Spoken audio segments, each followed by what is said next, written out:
നിങ്ങളുടെ favourite shows ഇനി ഒരിക്കലും മിസ്സാവില്ല. ഇപ്പോൾ C5 കാണും നിങ്ങളുടെ ഫേവറേറ്റ് ഷോസ് തികച്ചും സൗജന്യമായി.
എടോ, കുഴപ്പം വല്ലതും ഉണ്ടോ?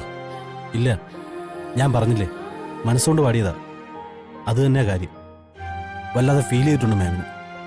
അതെ, ശ്യാമ മാഡം പറഞ്ഞതൊക്കെ നമുക്ക് പബ്ലിസിറ്റിക്ക് ഉപയോഗിക്കണം കേട്ടോ. ഇത്രയും വലിയൊരു പാട്ടുകാരി ഇങ്ങനെയൊക്കെ പറയുമ്പോ അത് പുറം ലോകം അറിയണ്ടേ? അത് നമുക്ക് നോക്കാം സർ. എനിവേ, എല്ലാം ഭംഗിയായിട്ട് അവസാനിച്ചു.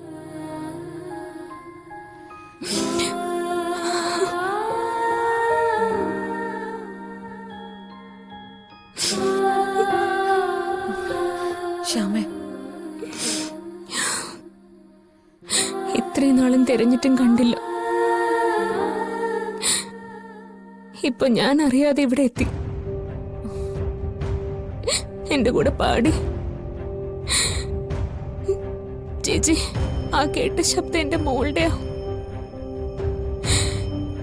ഞാനും അവളും കൂടിയാ അമ്മയ്ക്കും മോക്കും വേണ്ടിയിട്ടുള്ള പാട്ട് പാടിയിരിക്കുന്നെ. എന്നിട്ടും ഞങ്ങൾ തമ്മിൽ കണ്ടില്ല. തിരിഞ്ഞു കണ്ടുപിടിക്കാനുള്ള എല്ലാ മാർഗങ്ങളും നമ്മുടെ മുന്നിലുണ്ടല്ലോ. പിന്നെ എന്തിനാ ശ്യാമ ഇങ്ങനെ വേദനിക്കുന്നേ? ശരിയാ, മുൻപൊക്കെ അകലെ നിർത്തി കളിപ്പിച്ചിരുന്ന ദൈവം ഇപ്പൊ കൺമുന്നിൽ നിർത്തി കളിപ്പിക്കാൻ തുടങ്ങിയിരിക്കുന്നു. അവര് പറഞ്ഞത് കേട്ടില്ലേ, എന്നെ പോലെയുണ്ടെന്ന്. ശബ്ദം കേട്ടപ്പോ ചേച്ചിയും പറഞ്ഞില്ലേ എന്നെ പോലെയുണ്ടെന്ന്. എല്ലാം ശരിയാ. ശ്യാമ നോക്കിക്കോ, കൂടിപ്പോയാൽ ഈ പാട്ട് പുറത്തു വരുന്നത് വരെ. അതിനപ്പുറം ഈ കുട്ടിക്ക് ഒളിച്ചിരിക്കാൻ പറ്റുമോ? എനിക്ക് തോന്നുന്നത് നിങ്ങൾ അമ്മയും മോളും കണ്ടുമുട്ടുന്നത് ഏതെങ്കിലും ഒരു വലിയ വേദിയിൽ വെച്ചിട്ടായിരിക്കും. വലിയൊരു സദസ്സിനെ സാക്ഷിയാക്കി നിങ്ങൾ ഒന്നു ചേരും. ചേച്ചിയുടെ വാക്ക് ഫലിക്കട്ടെ. പുറത്തേക്ക് ഞാൻ കരയുകയാണെങ്കിലും എന്റെ ഉള്ളിലെ സന്തോഷം പറഞ്ഞു തീരില്ല. എന്റെ മോള് എന്നെ പോലെ, എല്ലാ അർത്ഥത്തിലും എന്നെ പോലെ.